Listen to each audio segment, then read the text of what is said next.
Broadcasting live. Good afternoon, ladies and gentlemen. Thank you for stopping by once again. You are listening to your favorite blockhead, the only podcast in the podcasting world that can somehow incorporate the Peanuts comic strip 1 minute and then be talking about MMA and warriors inside the octagon the next. And today, we're taking a reprieve from all of those because I happen to have with me a very special guest that I am still smiling ear to ear. The podcasting gods have aligned and have smiled down on me again.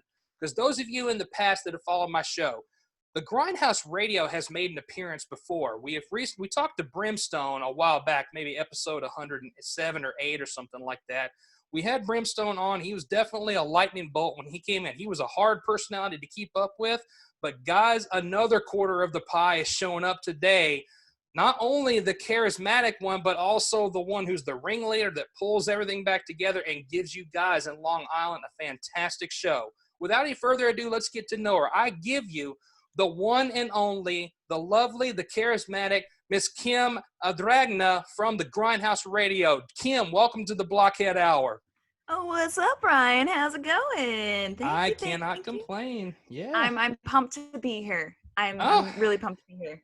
I hope that was a good enough introduction to get the blood flowing a little bit, but because the thing is, I loved it.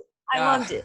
Love it. Now, the thing is, when people go to the Grindhouse Radio, it's not hard to figure out who you are just by going to the bios and listening to the show and going back through a couple of the recent ones. But your resume is as impressive as the day is long. So what I'd like to start with you on here is this, Kim. Can you walk us through how you came to join up with these three other guys, these personalities, at the Grindhouse Radio back in 2015? Can you walk us through that?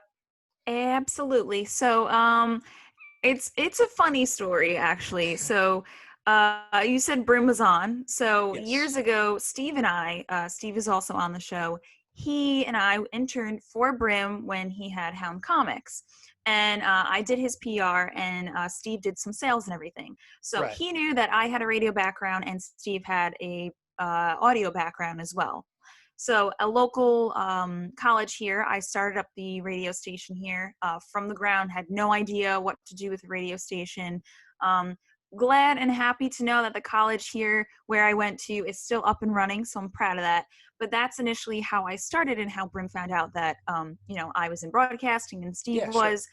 So there was one day where we were all like, well, why don't we let's see if we, have a show. Let's just record 1 hour. Let's see what happens. And 1 hour with no soundproofing, none of that. 1 hour turned into 2 hours eventually, turned into a studio that we rented to having our own studio to having a full studio with soundproofing. So, 5 years ago, we had nothing, and now we built it up, and, we've traveled, we've met awesome people such as yourself, and that's literally the journey as to the quick version, but that's the journey of how basically the Grindhouse Radio started. Well, even if you started off with nothing, I can also say it's paid off because on into 2017 and for the last 4 years, you guys have landed the best radio show in Long Island. That's quite an accomplishment itself. So maybe we can just talk about the community a little bit. Is it the personality? Is it the listeners? Is it a combination of all of them that have led y'all to have those accolades? So, I mean, when you're first starting out anything, you can't go guns blazing and thinking you're going to be the end all be all. It's about the journey, not the destination. Of course, everyone wants to get to the destination, of course, but it's the journey along the way. It's the people you meet. It's the experiences that you experience. And, that's kind of what made us who we are and why we've had, the listenership that we have. We have, millions of listeners years later. And we grew it over time just because we've put in the work. We've done the social media. We've gone to conventions. We've spoken to people. We've done the dirty work of just grind essentially. And this is where we are now. So to win awards like the Best of Long Island, it's flattering and it's great because it's all of Long Island who, not every single person voted for us, but the people who have, and the people who weren't in Long Island, they appreciate what we have given to them. And I think it has to do with these years of literally being our authentic selves and just putting out great content, being funny, just literally being ourselves. And I think that's why that worked out so well. I think you're right. I mean, again, you can see the hustle. You can see, the faith without works is dead, and your works have definitely shone through in so many ways. Part of the Stan Lee Foundation, amongst so many other things that I can just lay out. I would do it a grave injustice if I try to walk y'all through your accomplishments, but just specifically for you, right, especially for you, Kim. I know Yes. you also have a background in things like acting. You've done a few short films that are listed in your bio. You've done even some voiceovers for a video game. Those that are video gamers, you're going to start recognizing her when you start looking through her accomplishments. And even one that I appreciate as a teacher, the educational learning videos that you've done in the past. Do you have some best memories that you can share with the Blockhead Nation about those background? Yeah. So, I mean, with the podcast, we do a lot of sponsorships. So we've done, a lot of commercials. When we've done the best of, we've actually at a local mall here. We've had giveaways upon giveaways upon giveaways. So we've worked with a lot of sponsors and a lot of brands, Yeah, the Grindhouse who giveaway. turned into sponsors because they liked what we've done. And so having that opportunity has given us the opportunity to record commercials for them. So that's some of the commercials I've done. Obviously I've done some commercials outside of GHR too, but in terms of like voiceover work, there's one that I've done, Friendlians. So my friend Joel Payne, he still does work for Disney.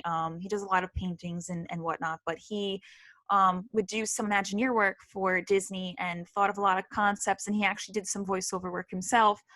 And I connected through him, I think through like Facebook, through like friends and whatnot. And we were just talking, and instead of like having like a 10-minute, 20-minute conversation, it would be like an hour and a half later of like what he's done, what I've done, what he's looking to do, what I'm looking to do. And they basically align. And he said, hey, I'm trying to look for a voiceover for this character, would you like to do it? And I said, heck yeah, I want to do this. So I did it. He was like, well, I want you to think of the personality. I want you to think of the name. He came up with the design, so that's all his.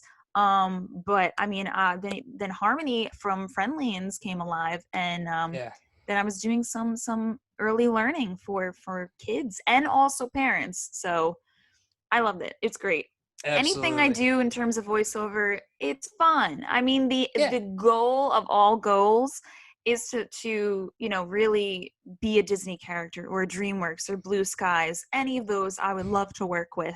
That's my ultimate goal. So it's going to happen. Putting it out there. There you go. But in the end, right? That's what it's all about. You got to positive vibes, putting it out there. But in terms of work, anything I do, whether it's commercial, whether it's voiceover, whether it's acting, I have fun, because like I said earlier, it's about the journey. It's not about the destination, and it's about the people you meet along the way. And it's also teaching yourself that you can do it. So if you have any doubts, you got this. So anyway, those are some of my works. You've heard the dream here, Blockhead Nation. We're going to get behind Kim as she continues to shoot for the stars. But again, the accolades are just dripping off of you guys' pages, and also with just the guests that y'all have had. You can hear the intro of the Grindhouse Radio and go, hey, that's a lot of people, by the way. I love you guys' intro for your show, for your podcast. But another thing I forgot to mention is that I normally don't have females on the show. It's not that y'all are not welcome. It's just when I look at my demographics, I typically have 25 to 45-year-old males more often than not. You're the second female that I've had, of all time. So there's another small accomplishment. But if I had to, right? Hey, I'll take it. But the thing is, if you're gonna, since we're getting to know you a little bit, I have to take a breather and just say, if my listeners, the Blockhead Nation, start going over to the Grindhouse Radio, since they're the listeners who are not familiar, how would you describe, even though he's been on, how would you describe some of these guys? Let's start with Brimstone. What can they anticipate when they come onto the show and listen to him talk? Brim is very big and bold and boisterous, and he is very like you said, he just comes all guns blazing, and that's always been him from the moment I've met him. He's a very characteristic kind of person, but he has some of like the craziest stories I have ever heard, and that's what you could probably hear from him, because he when we all started out, he was the person who had the entertainment background. When we first started, we didn't. So anything that he brings to the table, now, Tom, Steve, and I, we know people now. We've talked to people, so now we have more of the industry doing more voiceover acting, all that. But he still has stories that I don't necessarily have, that is just really interesting to hear, because he's had 20 plus years of doing that. Right. From the moment that he's actually 40 plus years, because he started out young. Yeah. So that's him. He's a very, hey, I'm Brimstone kind of person. Oh yeah. So he's very out there. He's very much that boisterous that's storyteller. Yeah, if anything, he is the storyteller. He's like the storyteller of the group. I mean, everyone has their own stories and crazy stories. Steve has crazy stories. Tom has crazy stories. I do. And even some of the other people who are on our show. But in terms of Brim, yeah, that's Brim. Absolutely. I mean, didn't mean to cut you off. It's just one of those, I totally emphatically agree with you. It's just because, man, Brim really does cut right through to the chase. He's the guy that's right there. You're going to notice him right away. But now we get to some of the technical guys. We get into your buddy Zambo. We get into Tom. What can we expect from listening to Steve? Steve is Steve. Just Steve is just Steve. But in like the best way possible, because like Brim, he has like the weirdest stories. Like Brim has like industry stories. Right. Steve has like weird stories, but like they're so entertaining. He really knows what he's doing with tech. Yes. He really is just an overall awesome guy, and he really means well in anything that he does, and he's just very sweet about it. But if you're gonna know anything about Steve, he has some strange stories, but he's very knowledgeable in anything video games, and just if it had to be, it would be like Brim and then Steve in like terms of like older class, older school kind of movies. Yes. So he's very like nostalgic in that sense, and also with music. So if you ever had to like hear about, like, he knows video games, older movies, and just older music, and that's what he's good at too. So. Absolutely. And of course, we don't want to leave him out. We got to get to Tom about what can they expect when you get through the whole roundtable. What about this guy? Tom Tomato, as I used to call him a lot. I don't call him Tomato as much anymore, but I'll sneak it in sometimes. Right. Tom's just the best. Tom and I always click. We've always clicked, and we're always like here at the same level with things. We also have a Disney show together. It's called The Magic Kim Tom. So instead of Thursdays, 7 p.m. Standard Time for Grindhouse, it's Magical Mondays for the Magic Kim Tom on 7 p.m. Not a selfish plug, just just have that show together, because he loves Disney. That's one thing you have to know. He loves Disney. Like, his family are like Disney freaks. If you ever marry into his family, if you're born into the family, Disney people. And also he's a very, very, very big sports person. He also does PNG on the show. So you could run any sports team by him. He knows almost all the knowledge and is very good in that. And he's also just a roundabout awesome guy. He wants the very best for people. So that's Tom. Yeah. I have to agree. You hit everything about it. Again, there's your plug. You heard it here, guys. Magic Kingdom. But either way, point being that all of those are the key points for this roundtable. There's something for everybody if they go to the Grindhouse Radio. And of course, again, in your case, you're not really the one who tries to tie it all back in, and we have this show to do. It's just when you go on those tangents, I'm like, guys, we still got some bullet points we've got to hit at this point. So which is always fun to see. I mean, that's the beauty of podcasting too, when you think about it. Like, you really don't have to abide by certain rules. I mean, it's your show upon show. I mean, that's the beauty of it, because a lot of the times when people want to do podcasting or they start a YouTube channel, even with podcasting, it's hard to get into regular terrestrial radio. I love Sure. terrestrial radio. I still listen to it, and I listen to podcasts. I listen to both. But in terms of everybody wants to be that personality. So with podcasting, it's given people the platform to basically have any show that they want, talk about anything that they want, create something, create content, and learn new skills, because you obviously need to learn how to edit and have different audio and all that.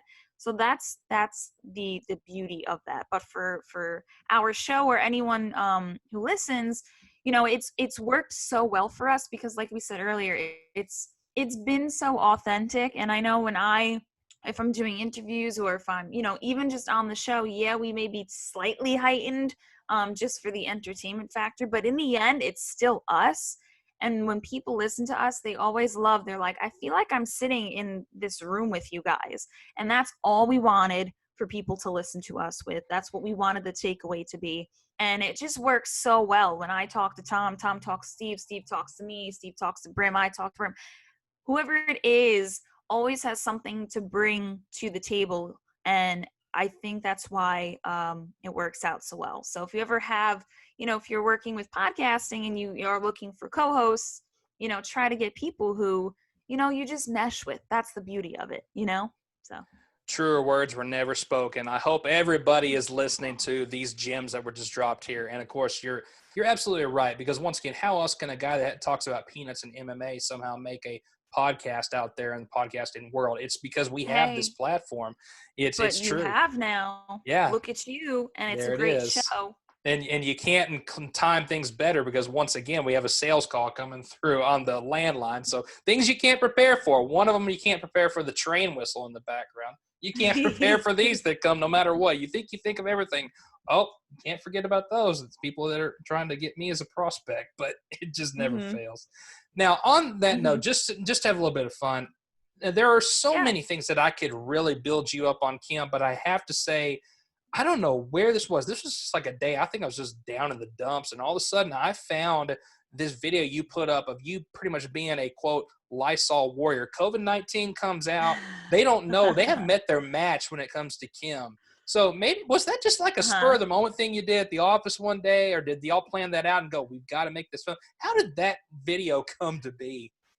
Yeah, so I called it. I was thinking of, so for whatever reason, I saw a bunch of people just making videos about the quarantine and the virus and everything, and this was way before like New York, or basically the whole world had basically a lockdown, right? And everyone was like, they didn't really know what was going on. They just knew, okay, Lysol, spray everything down. Obviously now we know it's a very big thing now.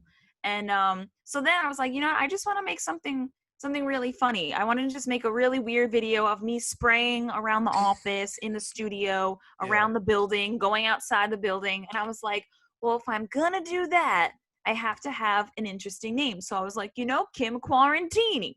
So I was like, all right. So basically, no, it was spur of the moment. I was like, I asked Tom, I was like, I'm gonna need someone to film it for me. Can you film it for me? And he's like, sure. And then I was like, well, do you want to be in it at some point? And then Steve showed up, and then Steve was in it. Brim wasn't in the office, or else he would have been in it. But then, one thing led to another, and then the whole video came to be. And I had a fun time doing it. I loved it. It was great. And the funny part is, when I'm spraying, it's not even Lysol. It's Febreze. And that's the funny part.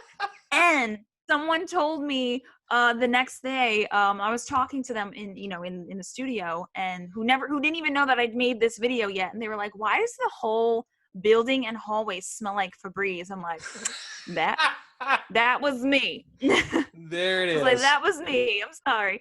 But no, I had fun. It was spur. I mean, I wanted to do it. I had it planned, but how it was filmed wasn't really planned at all. I just said, all right, let's just see what happens.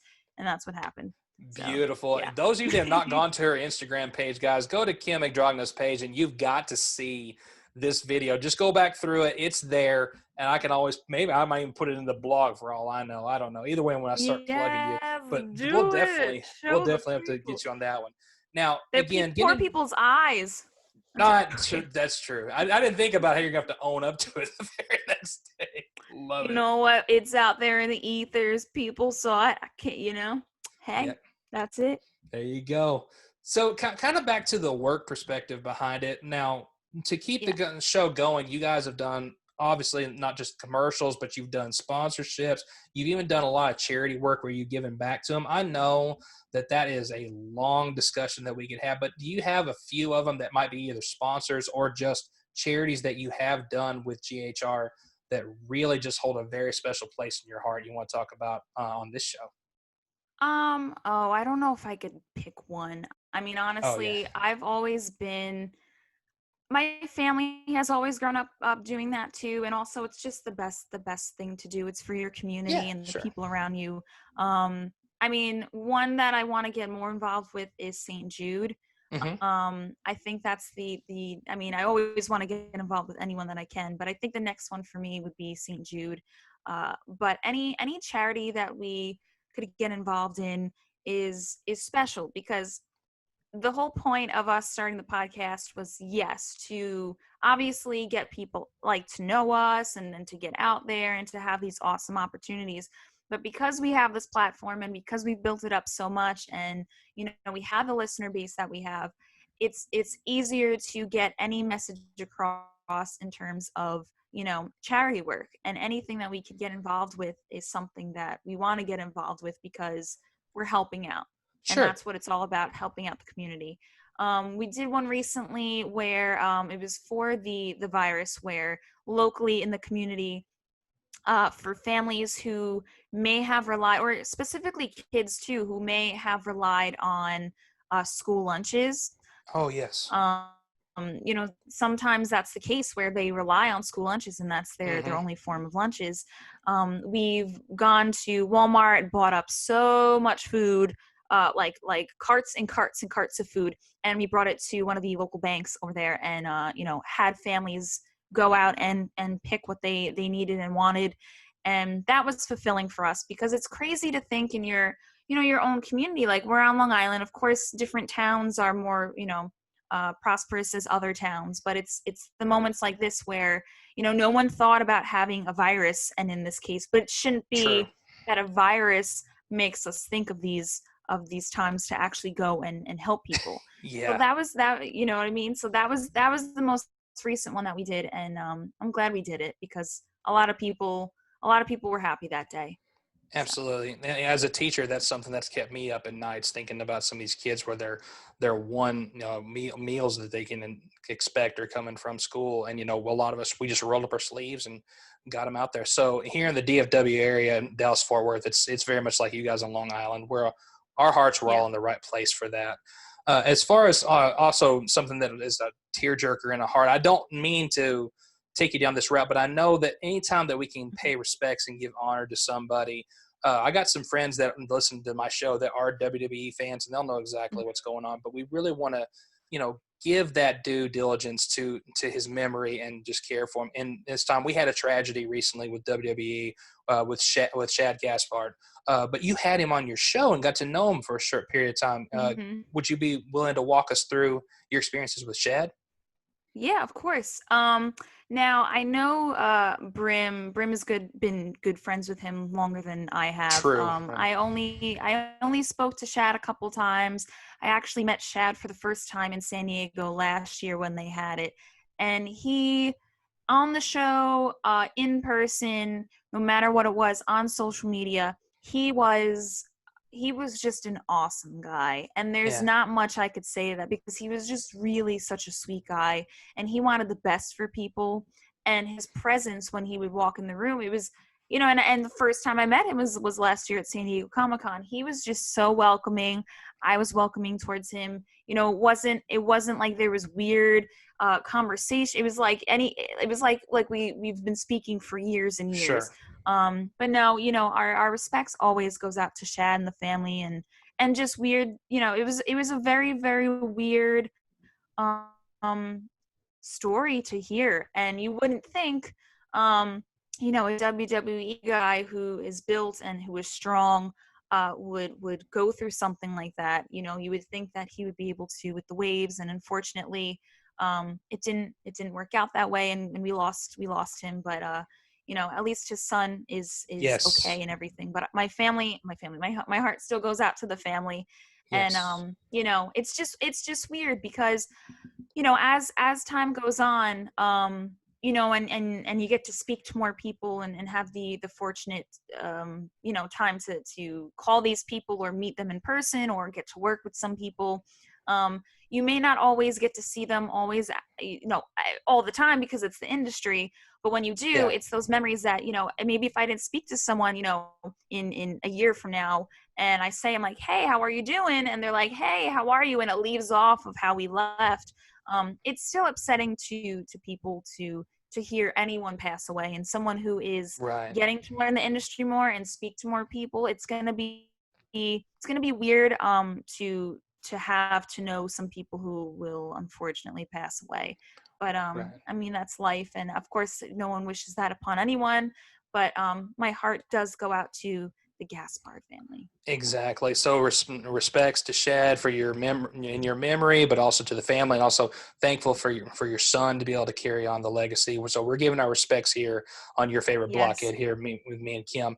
And there was a little bit of a segue I did notice in there, just because the next thing I was going to talk about was your experiences in Comic-Con. So at least that Oh one, yeah. you judged a lot of panels on those apparently. But I have to Mm-hmm. ask that even though with some of the panels, maybe some brief memories of one that you've done, what is also another big booth that you absolutely long to go to? Like every year, I'm a Peanuts fan, so it's one of those, if I have a Okay. chance to see anything that's Peanuts, I'm going to it. Same thing with my wife, the little red-haired girl. Mm-hmm. But what would that be, like the big booth? I've got to see it every year, and some just stories about you judging panels at Comic-Con. Yeah. So, I've only been doing these Comic Cons in the last 5 years or so when I started with Brim and Steve and Sure. Tom and everything. And I was never really a Comic Con person before that. Okay. But now, having been there, it's pretty cool. Like seeing some people dress up, seeing some of the vendors that are there, or some of the studios. It's like a whole new world, and it's interesting to see how Comic Cons differ from each Comic Con. You Yes. have the smaller Comic Cons who are more personable. You have the middle ones that are still personable. Even the bigger ones are still personable. Right. But it's interesting to see how each one is run and is very different, and the people that come out and show their love and support for you. I love Great Philadelphia Comic Con. That's one that I'll always love. Getting to speak to some people who even I have looked up to in the industry, and some of them I'm sitting in a green room with them, and I'm like, do I need to be like, do I deserve to be here? But I'm like, yeah, I do. I worked hard. Yeah. But it's cool. It's cool to meet some of these people who I met people from Harry Potter, from Game of Thrones, from different movies, from Star Wars, different voiceovers, like Victoria Taylor, who was Ash Ketchum, or Charles Martinet, who was Mario and Luigi. So I Yeah. never thought that my life would take this toll, or really what a Comic-Con was. But it's a whole journey, and I've done panels there. It's a lot of fun getting to know some people, and people have gone to some of my panels, and it's cool to see what questions people come up with. The last one, the huge one that was a whole experience, was San Diego Comic-Con, and Yes. we were signing there in Celebro, and that was crazy because I was used to a Great Philadelphia Comic-Con, which was, the medium-sized one, which is still a fun show. But, the guys, they went a year before me, and they were like, you don't understand the crazy capacity and like like what San Diego Comic-Con is, because the whole town shuts down. I don't know. Have you ever been to San Diego Comic-Con? Well, It like shuts down. I was actually stationed in San Diego, so a lot of times I would miss it. Okay. Would be out underway, but believe me, the experience was very much in your face anywhere through San Diego at that time. So Yeah. Yeah. It's like the whole town shuts down. And you see people walking with costumes, and you have trucks oh and yeah. vendors, food and all that. Like it's a whole to do, and that's a whole experience.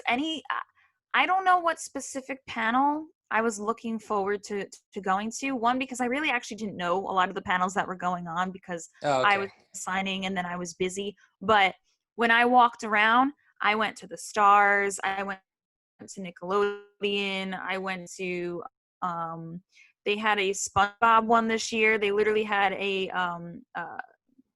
what was it? They had the restaurant that it was, the Krusty Krab. Okay. What else did they have? They had a whole bunch. And it was a lot of fun. And it was cool. And there too, like that one, I didn't really get to speak to a lot of people, but in terms of fun speaking to different people was when we went on the IMDb boat, and that was a lot of cool. Nice. That was a lot of fun. I mean, so other than that, yeah, no, they're very different Comic-Cons, all with different experiences, but all a lot of fun. No matter big or small, it's still fun to go to and still meet people. Nice. Now, even though Yeah. you mentioned that Tom is the really sports go-to guy on the show, is there like one particular sport right now that you're just itching for to start back up, or maybe just did? Because I got friends that listen, they're NASCAR fans. You know, me, I'm spoiled because I'm a UFC fan. But is there any sport you're itching for at this point, just to start up again, get back to normal?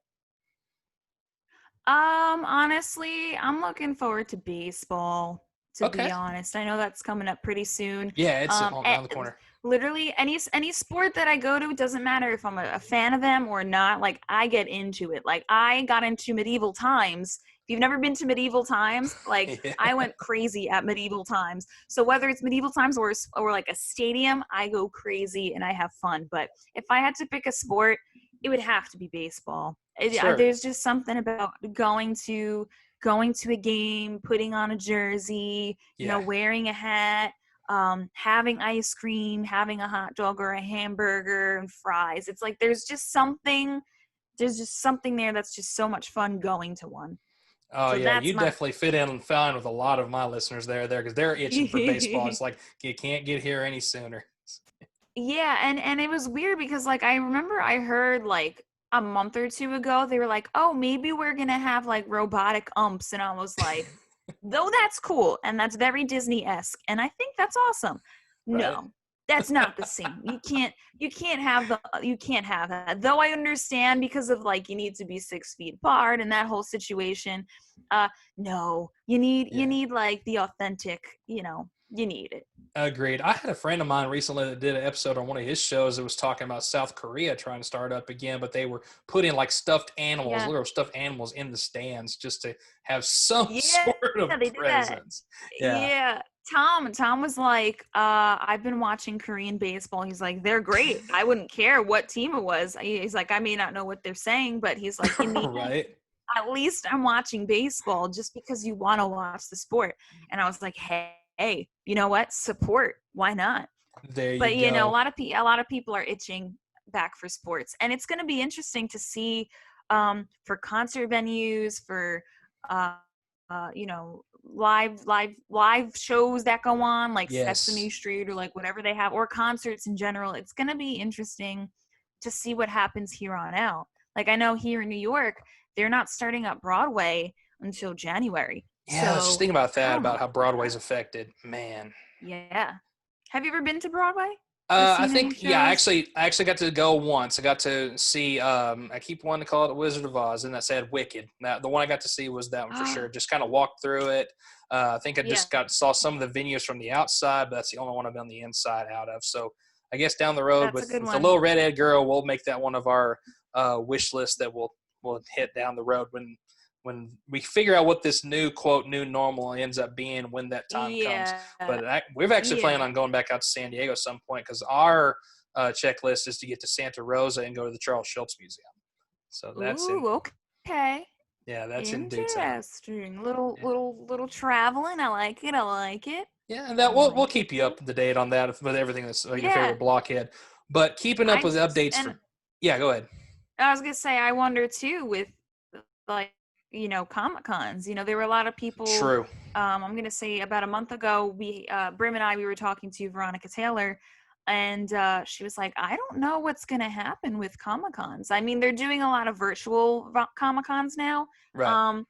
But in the end, that's not the same. People want to like actually like shake hands and like say hello, but no one really knows what's going to happen and what's going on.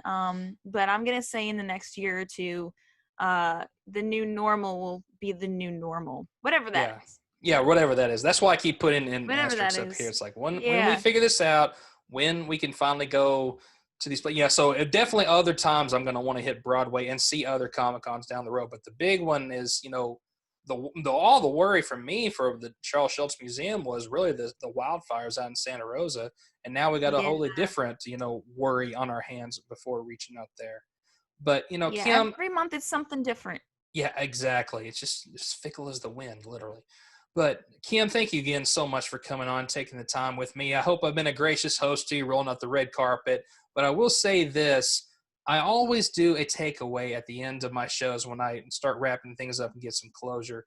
For the listeners that are checking you out or hearing about the Grindhouse Radio for the first time, I'm not sure what people's attention spans are, but if there's one thing that you don't want people to forget about Kim from this episode, or something you want just humanity to really know, what do you think that would be for people to take away from this show today?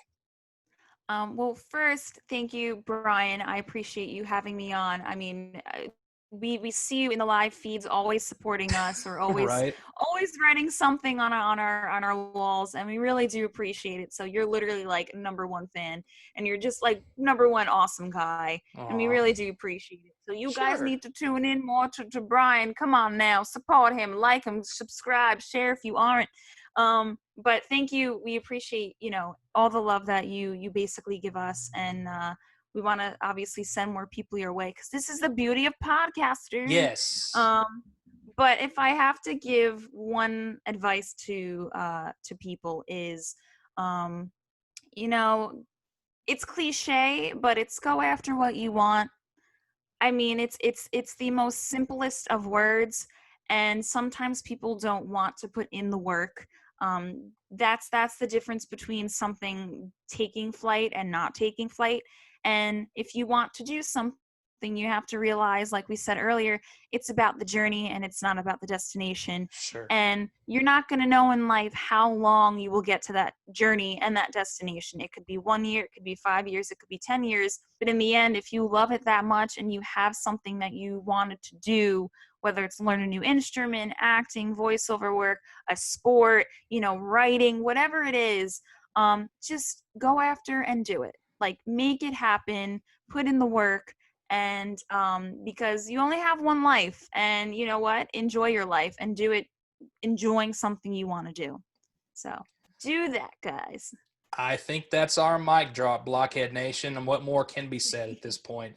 But again, before we head out, we'll just do one last thing. And since we've gotten your story, we've gotten everything about your involvement in the Grindhouse Radio, but we got to make sure we get those social media plugs on there. So where, besides going to yourfavoriteblockhead.com/blog, because all the links are going to be there, other than that, where can they go to look for you at this point, Kim? I'm sure it's not hard to find, but where do they go to find? Is it the Grindhouse Radio? Is it your own personal ones? Where do you want them to go on social media to find you?